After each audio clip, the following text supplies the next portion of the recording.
Hello and welcome to our latest in a series of webinars, How do we redeploy tech talent in the post-COVID-19 world? This webinar is brought to you by Talent Intuition and FPE Capital, and I am delighted to be joined by an outstanding panel this morning. So perhaps as panelists you could stick your hands up at the appropriate moment, that would be helpful, so that everybody can see who you are, but I would also put your happy smiley faces onto the screen.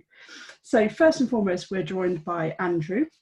Andrew is a serial chairman. He's got 25 years experience in growth, in turnaround, in transformation of tech businesses, and specialises in really identifying, defining and realising the potential of businesses by changing what's thought, what's said and what's done.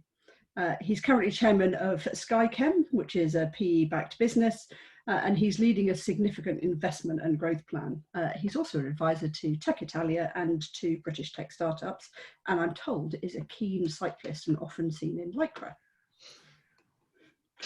Next, we've got Paul, who I've never seen in Lycra. Paul's really interesting. So Paul has transitioned from product marketing into HR by accident, and as a result is really passionate about developing the employee value proposition and putting in place people, process and technology that helps to make growth happen through people. Paul currently works with a business called Jato, who are an automotive business intelligence solution to give insights, analysis, data and specs about global car markets. Prior to Jato, Paul's background was Dentsu Aegis, so marketing and KCON. And I love the mix of HR and marketing that Paul brings to the table. Next we have Oliver, and Oliver's in the thick of it. So Oliver Shaw is CEO of Calibrate, and for 25 years I think Calibrate's been around advising fuel and convenience retailers on how to be best-in-class operators in a marketplace that is changing all the time. The solutions are deployed globally, 70 countries, hundreds of clients from oil companies to supermarkets. And Oliver's background, he's held roles as Chief Commercial Officer and Chief Executive Officer for Human Capital Management. So I'm certain that that transition from HR into a CEO role will bring some really interesting angles to our conversation. And last, but by no means least, Dan Walker is partner at FPE Capital. And we're going to go through a couple of slides on FPE Capital so that we can bring them to life. But effectively, a UK growth equity investor who invests in UK headquartered businesses with revenues between 5 and 50 million. So an enormous thank you to the panelists for giving up their time and their experience this morning. It is really much appreciated. A little bit about me. My name's Alison Ettridge. I'm chief believer at a business called Talent Intuition, and we give insights to businesses to help them manage the supply of skills into their organisation, to make sure that they've got the skills in the right places globally, and to give them some tactical data to help to inform their diversity. So clients interact with us by buying Stratigens, which is a workforce and workplace insights platform, or through qualitative research. And it's through that latter piece, qualitative research, that I hold another hat, and that is my hat as head of talent on a part-time basis, working with FPE Capital, who are really good at putting talent genuinely at the heart of the businesses that they invest in. Let me hand over to Dan, and Dan will spin us through a little bit about FPE. Thanks, Alison, and thank you particularly for picking a photo of me with less grey than I have now in my beard and on top, but very kind. I'll keep this brief, but just to give you a sense of who we are and why this topic is so important to us. I mean, FPE Capital, founded 4 years ago, is completely focused on investing in tech businesses headquartered in the UK and Ireland. So we do that across a broad range in terms of the business model. So we'll invest in software businesses which have developed their own IP, and we'll take that to market. But we'll also invest at the services end of the technology market. So customers requiring software to be implemented, and the types of companies we invest in will be that implementation engine for their clients. In terms of the scale of the businesses that we invest in, they are post-venture risk. So they're businesses that have proven they've got demand for their product or service, and they're really about to go through that scaling piece that I think we'll probably touch on a lot today, which is mainly driven by people. If we go on to the next. I mean, a little bit about what an FPE company looks like. Ambitious management, first and foremost. We're growth investors, so we want to have an alignment of interest with the people that ultimately are delivering performance, which is the executives in the business. And then it really flows to business model. So, we like businesses with a clear differentiator, a good level of recurring or repeating revenue, and ultimately pretty capital efficient models, which if you're investing in technology is fundamental or usually occurs. In terms of us, what you get is access to decision makers.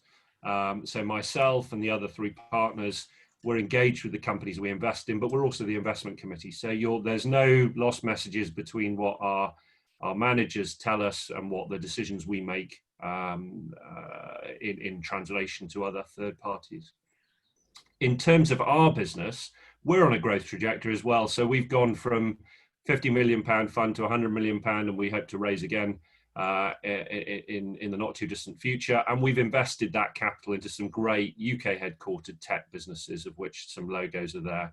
One other point to make, I guess, that makes us slightly different. We get money from the institutional market like most private equity investors, but we also have a pool of business leaders and entrepreneurs, nearly 15% of the current fund, who are engaged people looking to help smaller companies to grow in their markets. So it's a really valuable resource that we try and make the most of for our companies. And lastly, just in terms of what that means practically, I mean, we're trying to help businesses to grow in a number of ways. And first and foremost, that's getting the best people in the best seats in those companies. Then we're talking about knowledge sharing. So making sure that within our portfolio businesses, each of the functional heads, whether you're in tech or sales or HR, you get the ability to network with others doing similar jobs with similar challenges so that they can grow their business. Systems and processes, we are not a cookie cutter firm. But what we like to try and do is introduce people to the best possible ways of doing things. And then it's up for the managers to decide what they want to take from that. And finally, introducing excellence. We have a pool of people. Alison's a prime example of people we work with on a recurring basis who can help us build excellence into functional areas. So whether it be getting your talent function, HR function right, whether it's pricing, etc., we've got a team of people that can help smaller companies to really outperform in each area of their business. And what that leads to is on the right-hand side of that chart. So really good recurring revenue growth, an increase in headcount. So we're investing in people and building companies, building numbers in firms, and ultimately as well, helping UK SMEs to go international, which, COVID is the word of the moment, but Brexit will come back. And I'm sure, sadly, and internationalization, pre all this stuff, has been a critical component of all the growth in our businesses and something that we really try and help guys to deliver. Super. Brilliant. Thank you, Dan, and thank you for your kind comment as well. No pressure to make sure that we continue to live up to expectations. So let's get into the nitty gritty. So what COVID has done is, we think, brought about three phases within organisations, and we're going to explore those three phases now. We'll spend 5 minutes on what we're calling regroup, and regroup was actually exposed a bunch of businesses who were pretty much unprepared for their entire workforce being shifted out of one place.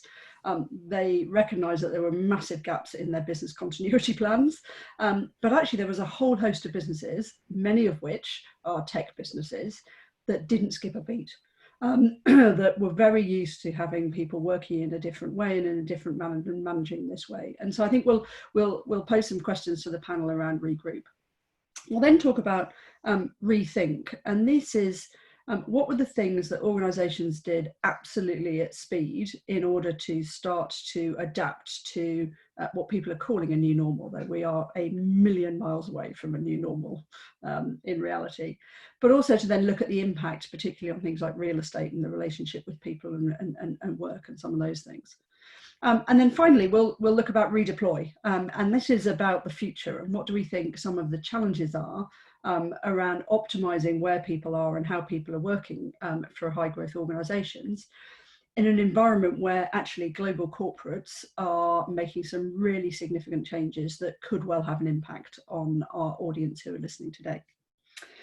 So I'll start off with regroup, and just to let the audience know, we will position each section with a couple of slides that have got some data from external sources, and then we'll pose the questions that were pre-registered to the panel. So to remind the panel, regroup, unprepared, business continuity plan, gaps, and companies didn't skip a beat. And let me just give you an idea. So we pulled this data out of Stratigens, which is our workplace insights platform. So this is purely tech-related jobs. So April to May, 56.5% drop in the number of adverts for tech-related jobs in the UK. Year on year, this represents a 59% fall, and yet that's balanced by 135% increase in applications. So there's definitely been a short-term impact on jobs and on people. So I think it would be interesting to explore that. So Dan, perhaps we can start with you first. What impact has COVID had on the portfolio businesses within FPE when it comes to hiring tech talent?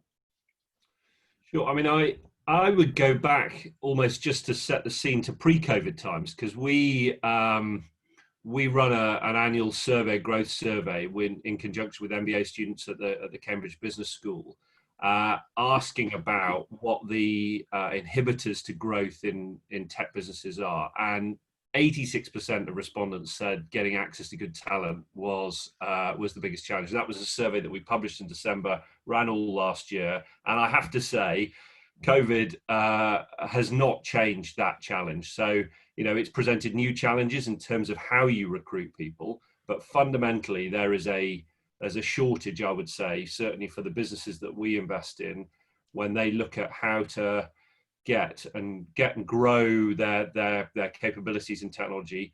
There is a fundamental challenge in terms of getting the best people, and I think COVID has exacerbated that in the main, and most of those challenges are practical.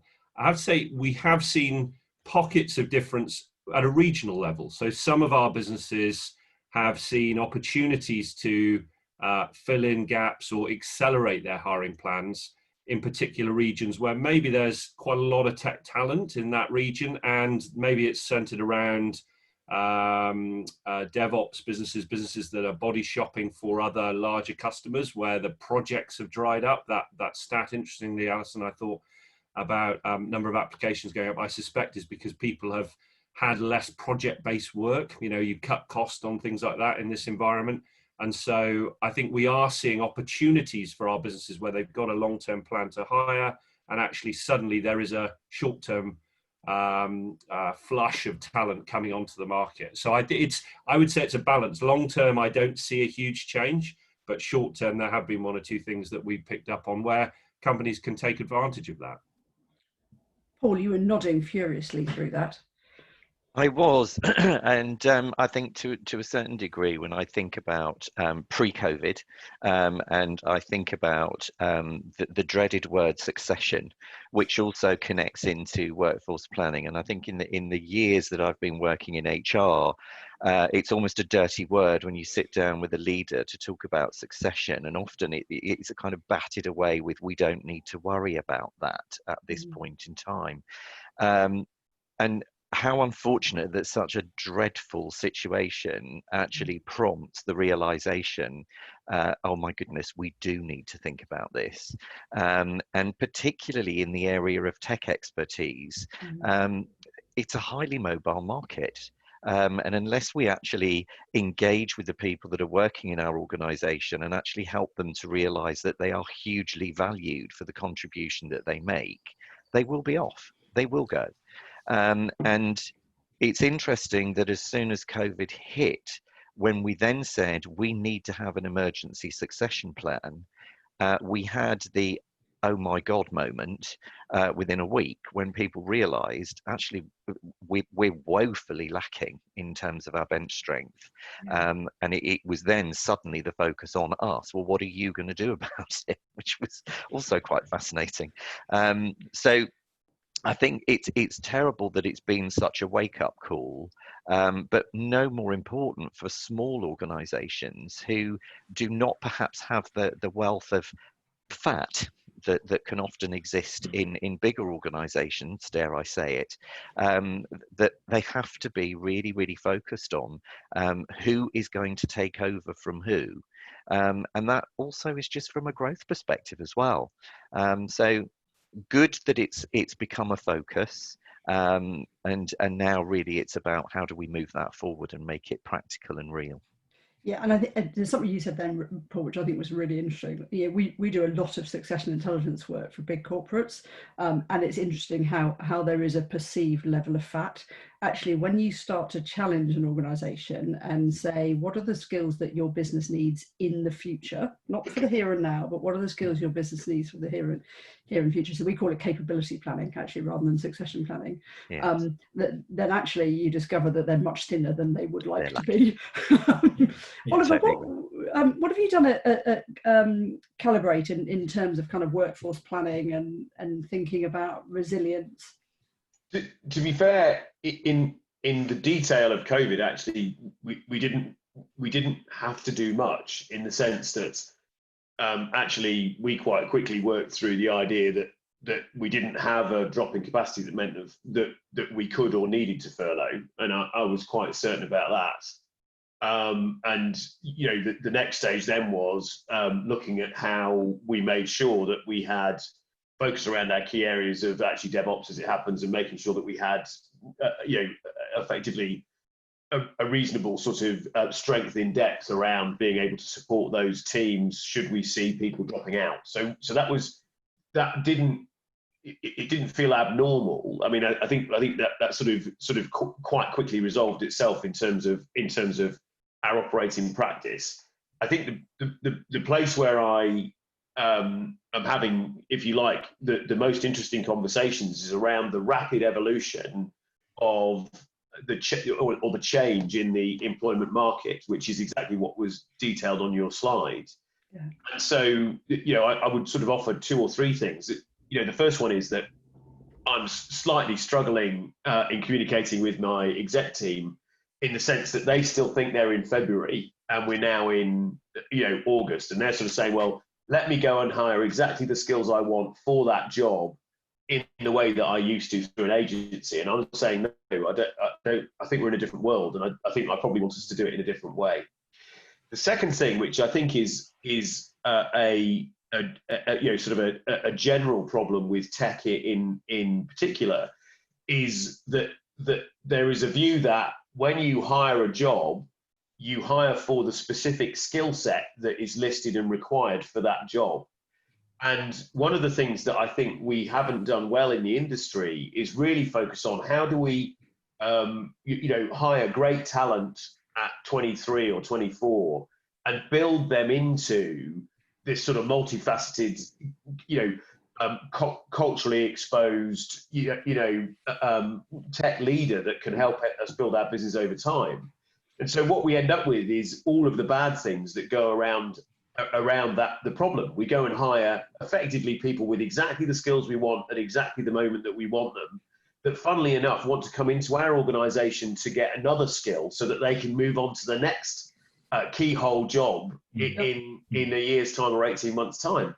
So we end up with this immense sort of latent churn, which is actually being caused by a lack of thought way at the front of our processes, rather than actually, well, you know, how do we build our business over time? Now, you know, when you're in a fast growth situation, that can't really be helped.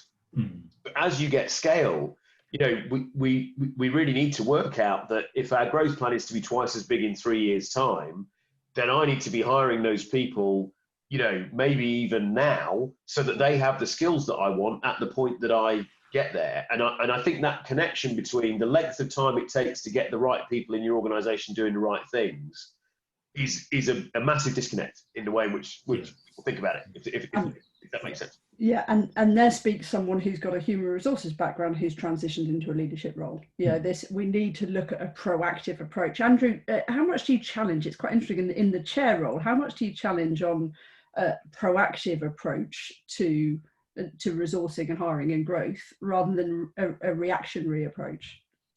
All day, every day. Rule number one: get the right people, as Dan Yeah. said, in his introductory slides. So I think the other thing I'd add to here is speed.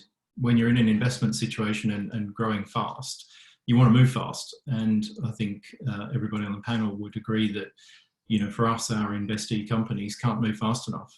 Yeah. So this situation is interesting because now it does enable you to do that. It enables you to move quickly. There is talent on the market, as you showed in your slide, Alison. And if you are thinking ahead, then now's a good time to go out to market and find the people that you need. As Oliver said, you've got to do that in a way that doesn't create a problem for you down the line in terms of the churn. Thinking carefully about succession planning, like Paul said, but now's the time to act with speed. It's good. Yeah, Paul.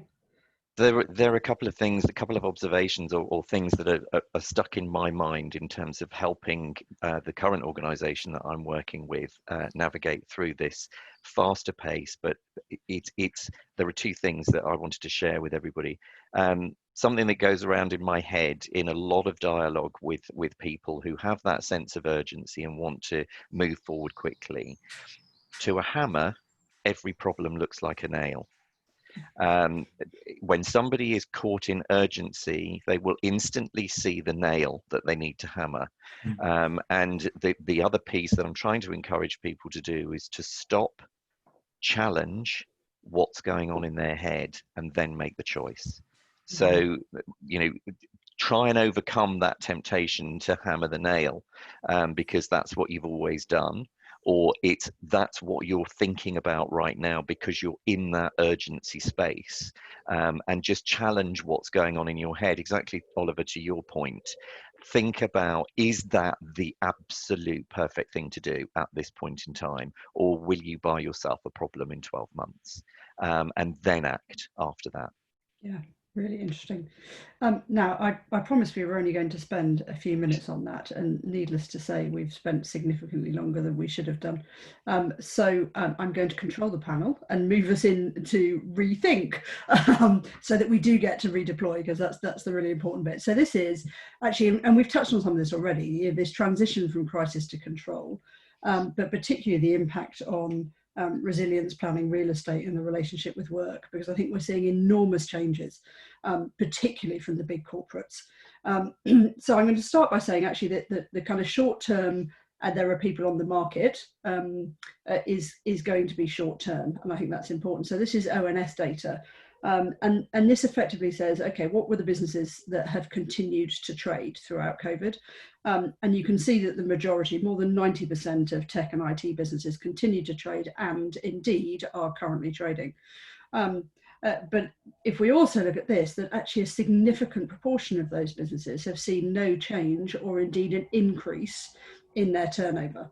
And so business performance in direct and indirect competitors means that actually the competition for talent has not gone away. It may have had a short-term blip, but anybody who's saying actually this is an opportunity for us to hire great tech talent in the long term is not living in the world of what's happening in terms of business performance. And then we run a whole bunch of these webinars to big corporates, and I wanted to just produce a couple of quotes. So this was Jess Staley, who's the CEO of Barclays, and I'll give you a second to read that.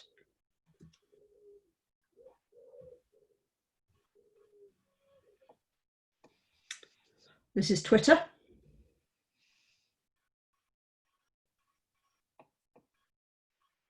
This is from Mark Zuckerberg at Facebook.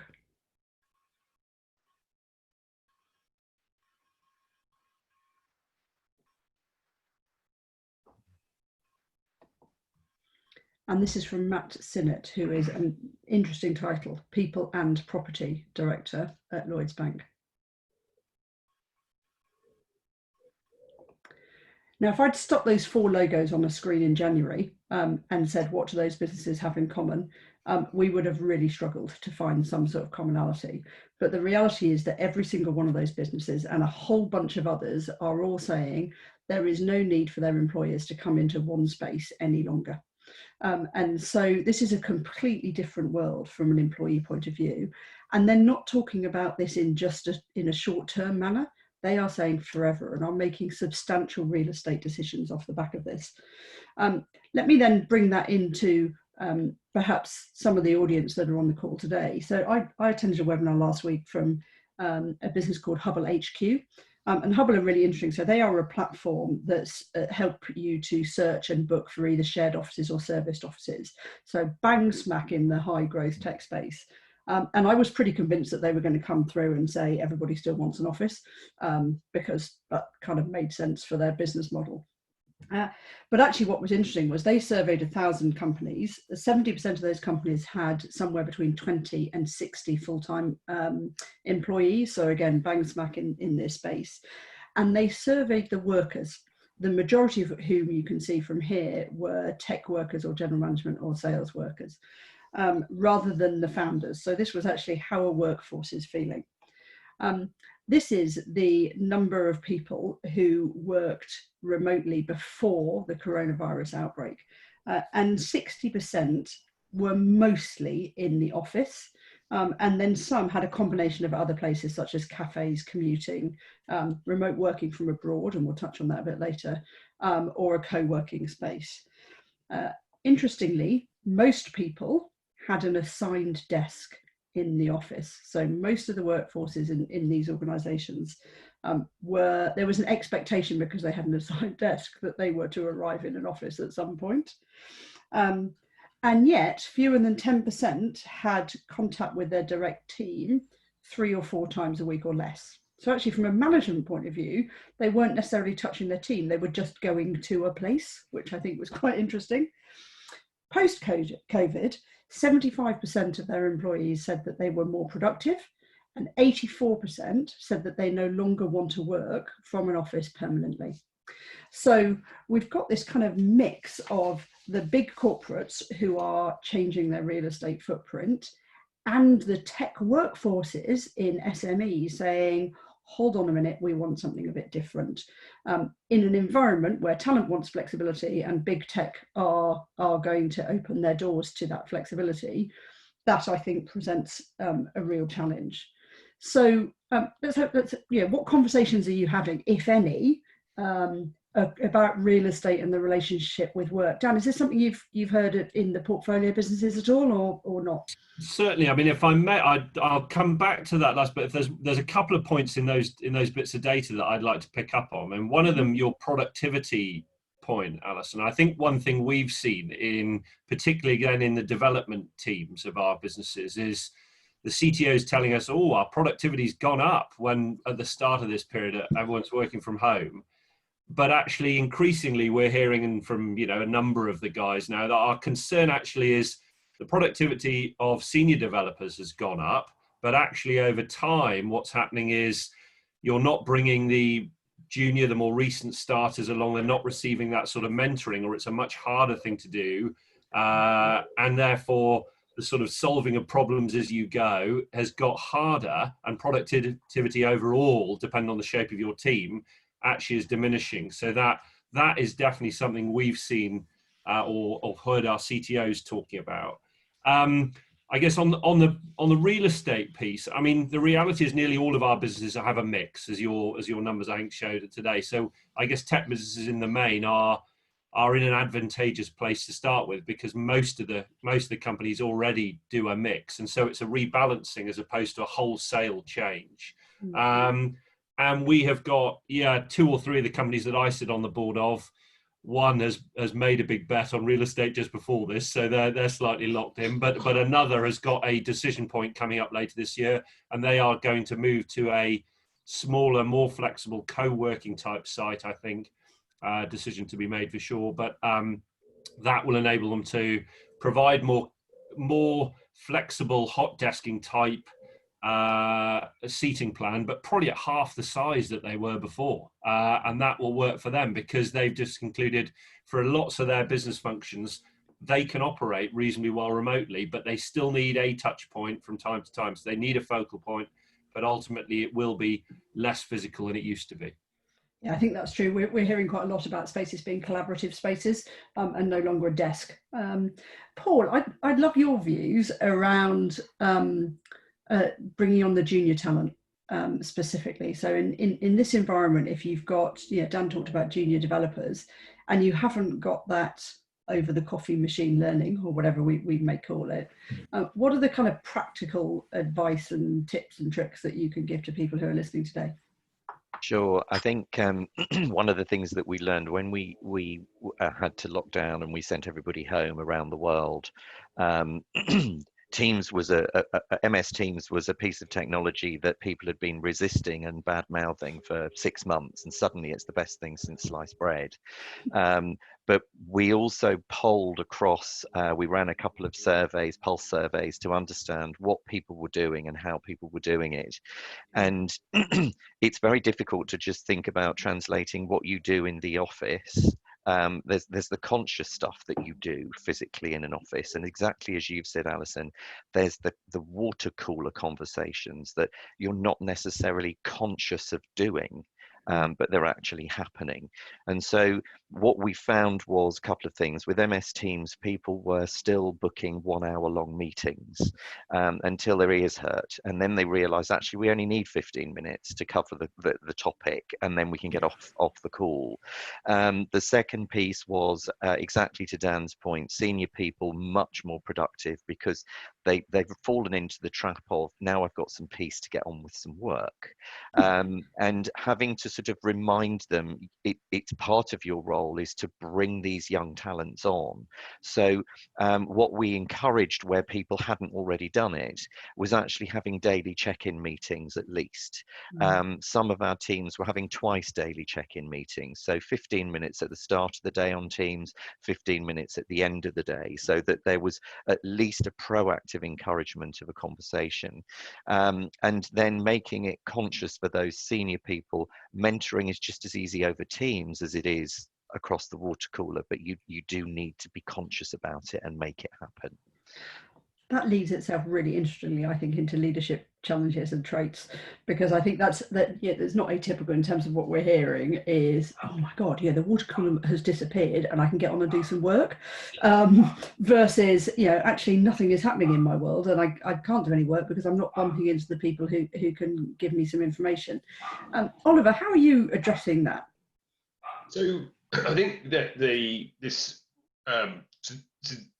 there's a piece for me about creating cadence, which is a bit, the check-in piece does it, but there's, for me, what you have to do is to help people see progress. So by providing a roadmap, showing people how they're progressing against that roadmap, and then providing opportunities around that to deal with the problems, that for me is key. So one of the things that we already sort of had it, but we put it in with a lot more discipline, is that at the end of the week on a Friday afternoon, the whole of the senior leadership team, which would be exec and their direct reports, do something called a heartbeat meeting, which is basically starts at finance and works all the way through to every part of our team on a structured layout in a spreadsheet of what's happened in the week.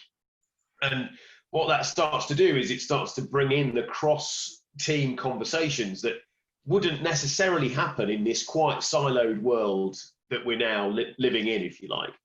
And then within that, I'm a great believer in management process. So kind of setting up the ability to touch teams at different times in a formal way, as you say, in a conscious way, to make sure that you're covering off if you like, the opportunities that have gone away to walk into somebody's office or to check in or to see how somebody's doing because they're sat outside and you can see that they're looking a bit glum today or whatever it happens to be. But create a more formal and conscious opportunity to do those things. The other piece I'd pick on is around being clear on our culture. Now we've just gone through our year end and we've just gone through our kickoff process, if you like. One of the things that this period of lockdown has allowed me to do with my team, which I've never been able to do, I've always had an aspiration to do it, is that behind the budget, which is 95 pages of schedules, which my private equity owners love, is a 60-page Word document which actually says how we're going to do it. I've never had that. I've always wanted it. I've never been able to actually do the two things. Yeah. So we now have a document which can go to the teams that says your OKRs, your objective and key results, are already in here. So we already know what the vision is. We know what the culture is going to be. We know what the plan is. We know what the numbers are, and we know what you've got to do it. Yeah. Right? That, for me, in this environment, is critical. You cannot casually expect to be able to muddle your way to the number. No, you can't. You've got to formally work out how you're going to bring those bits together to get the output. Now, talk to me in 6 months. I'll tell you if it's working. But I'm really pleased to be in a place where we've got it, and I think now it's more critical than it ever has been. I'd love to know after this how many notebooks have now got heartbeat meeting scribbled down in them, because it was interesting. But as a phrase, it works really well, doesn't it? And actually, it lends itself into the how are we actually going to do it? And Andrew, you talk about actually that being one of your passions, is how do we actually get businesses to do what the plan says? Exactly. Yeah. Can you talk about the leadership traits? Because I think it's the chair view brings a really interesting perspective to this, because you're quite often stuck in a tricky triangle of a CEO who may be a CEO founder, chair, and then investor, whether that's private equity or other. What do you think are the challenges that this presents in terms of leadership and leadership traits, and what can leaders practically be doing? Alignment. A lot of a leader's role is to align all the people in the organization around a common purpose, a common goal, a common set of objectives, as Oliver was just saying. And now that's more important than ever. It's very difficult to do over the phone. It's very difficult to do over Zoom and things like that, particularly if you are again growing and you're bringing in new people. Yeah. Missing that face-to-face. There is something important about face-to-face. We are, at the end of the day, social animals. We get so much from being in the same room together with one another. So that alignment is a real challenge now. Yeah, I think that's, and it's so interesting, because funny enough, I was just looking at the screen thinking, I'm sure I haven't asked any of the questions I was supposed to ask at the pre-registered stuff, because you're also interesting. But actually, you touched on it then, MS Teams, Zoom, they're okay for maintaining a culture. But actually, suddenly you need to create a culture, because this is new and it's not going away anytime soon. So how do we create a virtual culture? Paul, this probably ties in to what an organisation genuinely offers to its people through an employee value proposition. There you go. I've opened the doors, but we haven't gone to redeploy, so it needs to be a short door. Yeah, it does, and I think most organisations that I've worked with have been a little bit unclear already in terms of what they offer to their employees in terms of an employment value proposition. Often there's a lot of work done on a really sexy brand that actually doesn't tell the right story at all. So being clear on what it is that we're offering, and being clear on what our talented people can expect is far more important. And I think a large part of what we now need to do is to revisit that, given the new working environment, and to be able to articulate that very, very clearly. And I think there's a large part, just pulling back on all of the points that have been made, people being more productive. Yeah, but people are being more productive and actually losing their ability longer term to be productive, because a lot of people are perceiving that they have to sit at their desk from 9 o'clock in the morning until 6 o'clock at night and deliver. So there's a huge amount of work that we need to do now, not just on the employment value proposition from what attracts people to us, but also what keeps people with us. And that's going to be about, demonstrating some humanity in what we're doing. It's great to say productivity's just gone through the roof, but why? People are working their fingers to the bone, and we're seeing, mental health issues coming to the fore. People genuinely believing. I spoke to our IT director only the other week to say, is there a piece of software that we could just put out that would prompt people to take a break? Just something simple that we could do, because we know that people aren't doing it. And one of the things that I would say, just a big shout out for our CEO, who joined our company 3 weeks after lockdown. Wow. So he has a massive task. He's got to deploy a new strategy and also establish himself in the business. And I will say the one thing that he has done incredibly well is a weekly 5-minute video series. So it's not just about creating a culture, but he's actually establishing the steps towards deploying a new strategy. Every week he delivers a different soundbite of messages.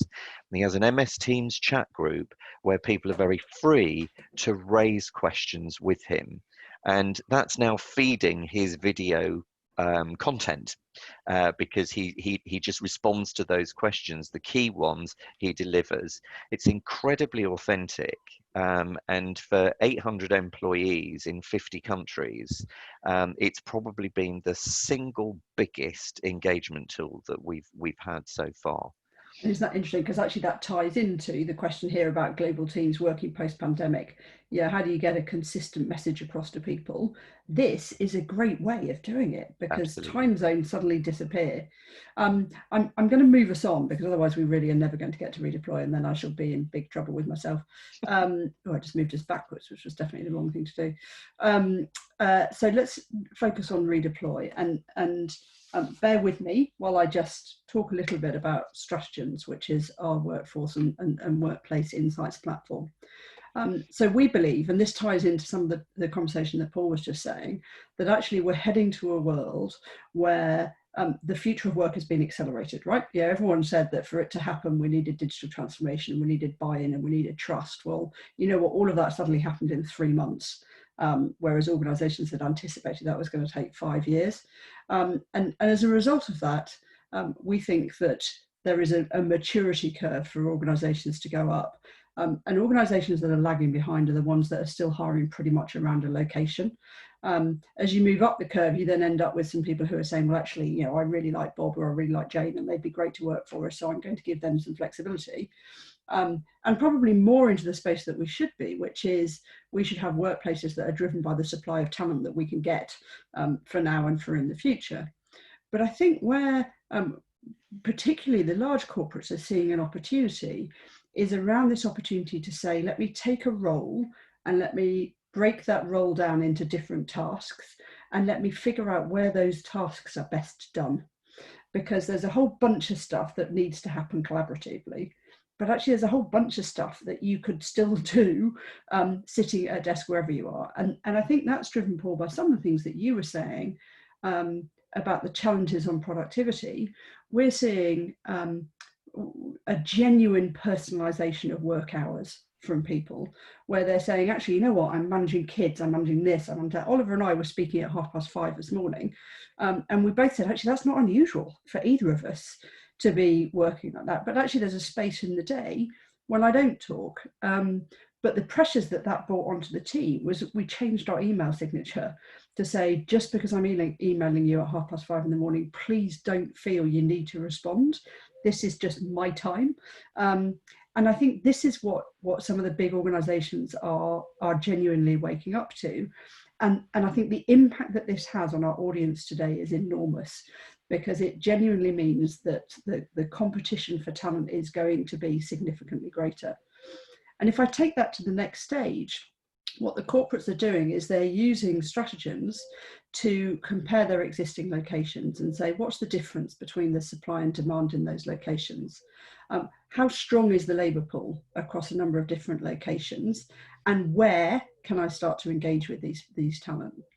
Who am I competing with? And this is data that we've yanked out of Stratigens over, particularly software engineers in this case, with a particular skill set.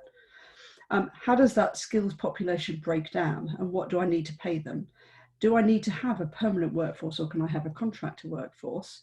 And what is the ability of those people based on the remote working infrastructure for them to be able to work from home?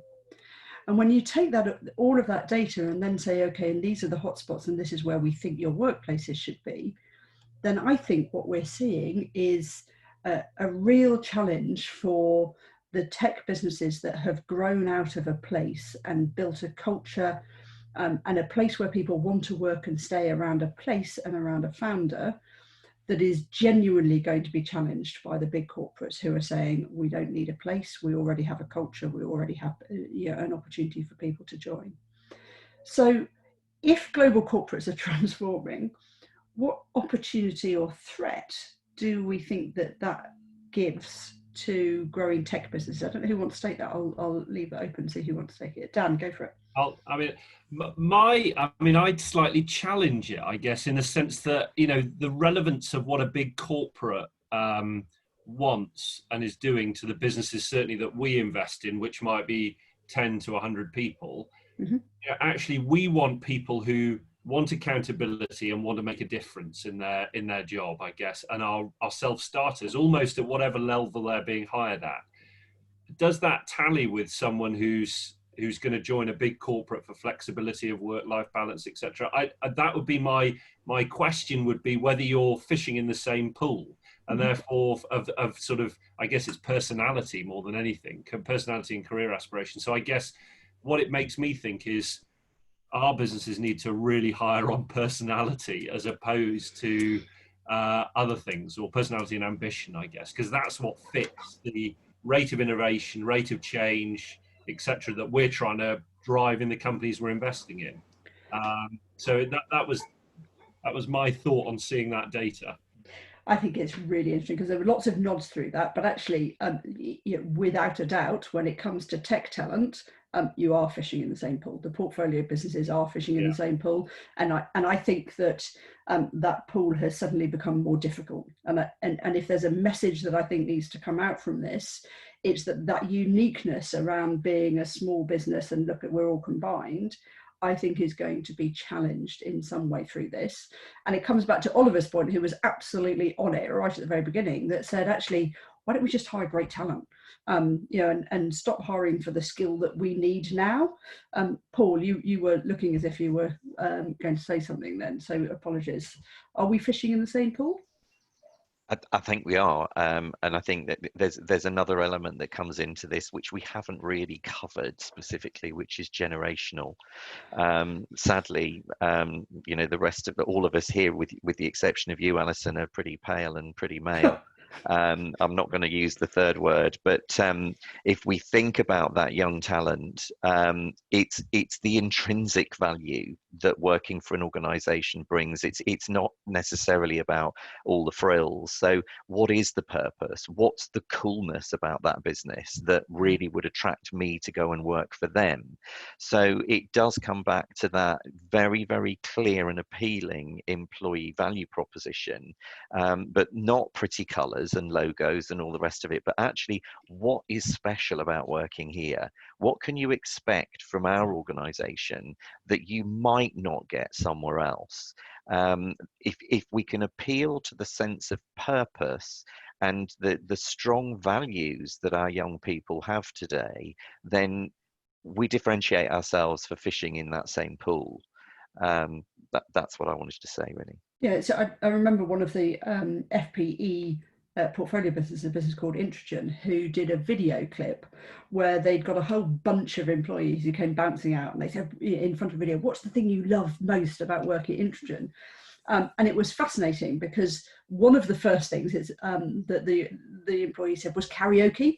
And this is a business that's based out in the Netherlands, but actually, the CEO at the time was, I think, quite not concerned, that's too big a word, but actually was like, oh my God, but actually what a cracking message, because doesn't that show that the team get together and that it's a combined team and it's not just all about work, it's about the people and the culture and the environment. Now, I'm not saying that that should lead into an employee value proposition, but it's a really simple way of just saying, actually, what's great about working here. Oliver, have you done lots of work on EVP? So, yeah, I mean, listen, I'm really passionate about the change that's coming, and I have to say, I think the change is more fundamental than just working from home. We work in a 19th century construct that says, come to a place and spend time there, and I'll pay you for that, and you do what I ask you to do to the best of your ability. I mean, it's 2020. That's just not a thing, right? Now, I actually think, so Paul, I thought you were going to go a different place in the intergenerational thing, because actually the real issue in a way is, yes, we're all fishing in this pool of young graduates or whatever that's actually diminishing, but there's all these people that are going to have to carry on working. And in a funny sort of a way, the biggest expansion in the workforce is going to be in people over 60 who still have to work.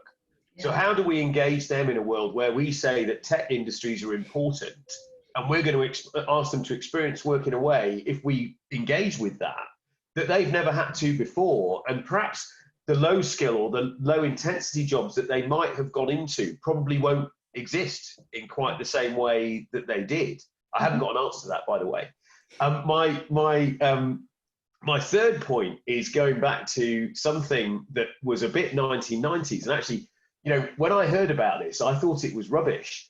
And that was Charles Handy's Clover organization. Because the other thing that's happening is that you're seeing a concentration of intellectual or knowledge workers that are actually consuming the balance of permanent jobs, high salaries, high returns.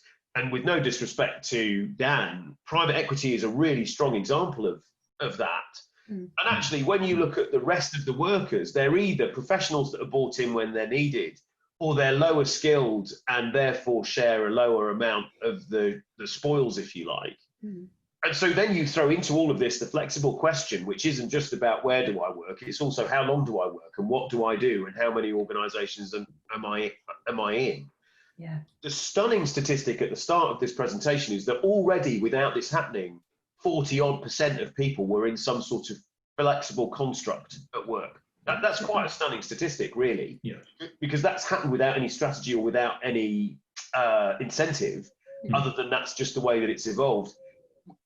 So I don't know the answers, but I do know that in 10 years' time, and already if you look at an office with all these chairs lined up, and I guess all of you have been back in an office, and many of the people watching will have been in. It does not look anachronistic today. It definitely looks like an old way of doing things.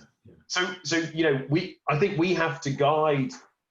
The answers aren't all there yet, but we have to guide through this piece, which is we create the right employee proposition, but at the same time, as avoiding some of the negatives that can come out of that, to actually create something that people want to be part of, because we can't avoid the fact that we have a social duty as well as simply a making money duty, and we therefore have to think about how do we create the right sort of the right sort of proposition, the right sort of contract for people to interact with. Yeah, I think that's so interesting. It's whilst COVID has been horrific, and I'm not taking away from how horrible it has been, the opportunity for transformation at speed is enormous out of this. And one of the facts that came out of the Hubble webinar was actually that 29% of people wanted the ability to work from anywhere.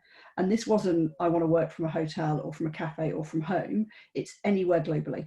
So, I will personalize my work hours around the fact that I can interact in different time zones, and as a result, I can work from anywhere.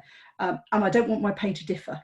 And I think that's, if you'd have talked about that even 12 months ago, people would have said, really? You've gone mad. There's no way anyone's going to sign that off. Whereas now, actually, it doesn't seem that bonkers, in amongst it all. It just seems like, okay, why wouldn't we do this?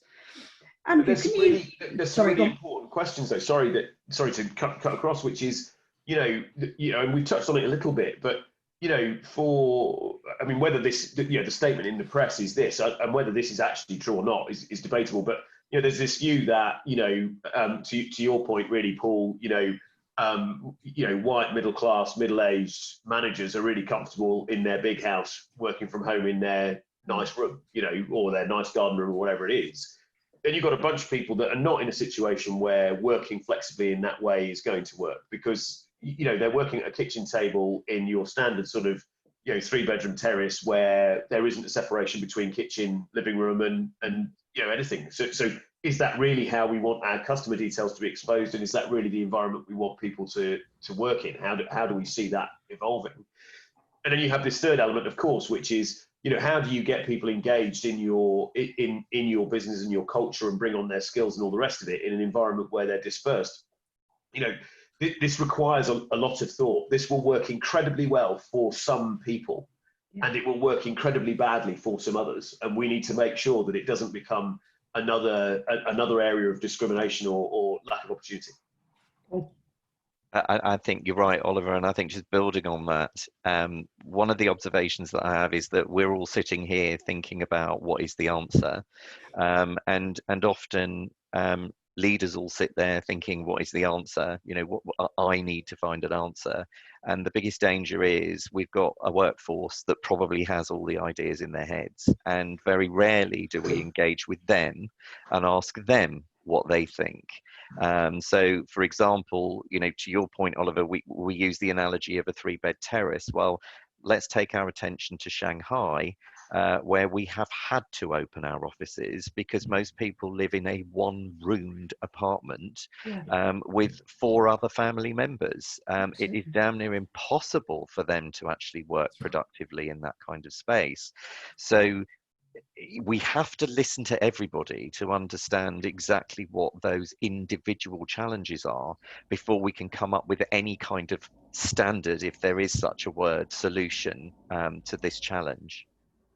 And I think what's interesting is that you know, when I look at some of the feedback that we've had from other corporates, is they are saying for the first time ever, so it doesn't matter what size business you're leading, the leaders have got the same challenge. They're saying for the first time ever, we are not top-down led. We are absolutely bottom-up led, and hallelujah for that. But actually what their challenge is now is they're saying, you know, how on earth do we retain that entrepreneurial spirit and that combined sense of purpose within our organization as we move forward? Because that, you know, they couldn't have paid enough money to have captured that beforehand and wouldn't have been able to. And yet suddenly we've got employees absolutely saying, this is what I need, this is what's right for me. And this personalization, I think, is fascinating. Now, I said that I was going to aim to get this done in 45 minutes and that I'd failed miserably every time I've done it, and I failed miserably again. So I am going to move us on. And what I'd really like to do is just say, okay, I'd like one piece of advice from each of you, because we've got 2 minutes left. So one piece of advice from each of you on what you think high growth tech businesses should do post-COVID. And I don't know who wants to go first. I'm quite happy to pitch in, which is, as business leaders, your culture is you. So live your values. Really great. Paul? It sounds so flippant, but engage. Listen as much as you possibly can, no matter how small or large your workforce is. Find a way to understand what it is that they need. Really lovely. Andrew? 3 things. So purpose, be really clear about what you stand for as an organization. Innovation, that's where value gets created. Doing the same things in the same ways is not, you know, going to create anything. So, and especially with tech businesses and high growth businesses, you have to be doing something different. So innovation is key, and that's, we didn't touch upon it very much in the call today, but that for me is where this working from home is a real danger, because those serendipitous conversations are not happening now. And, you know, we're missing the chance to get those sort of accidental meeting of minds where the innovation, you know, is spurned and sparked from. And then thirdly, give people an opportunity to make a difference. So how do you do that, again, in a virtual world? Really lovely. All very concise and consistent, as one would expect from a chair who works across a number of businesses, which I think is really interesting. Dan? Yeah, I mean, I think it chimes with all the rest, which is communication.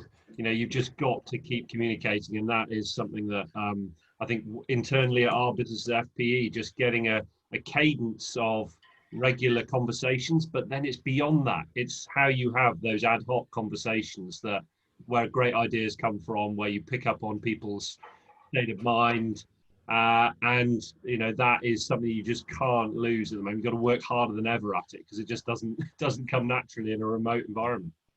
So maybe what we need to do is we've lent ourselves unfortunately to yet another webinar, and maybe even with the same panel, if we can bribe and control them into giving up their time, but actually something around grabbing hold of innovation, taking it further, embedding it into your organisation as you move forward, I think would be a really lovely webinar to do in probably 6 weeks or 8 weeks time as things progress. That leads me to just say the most enormous thank you to our panellists. I'm sure everyone listening will agree that to hear from people who are in it and genuinely experiencing it, and also a really experienced panel, and giving up your time, thank you. It is really, really much appreciated. Stratigens, insights that optimize workforce and workplace. I must get that in or I shall end up firing myself. But also, thank you also to FPE. So any organizations out there that are looking at the investment journey, if you're a B2B tech-enabled business, then you could do with a worse partner. Panelists, if you could stay on just for a few moments, that would be fantastic. But in the meantime, thank you very much to everybody. We really appreciate your time.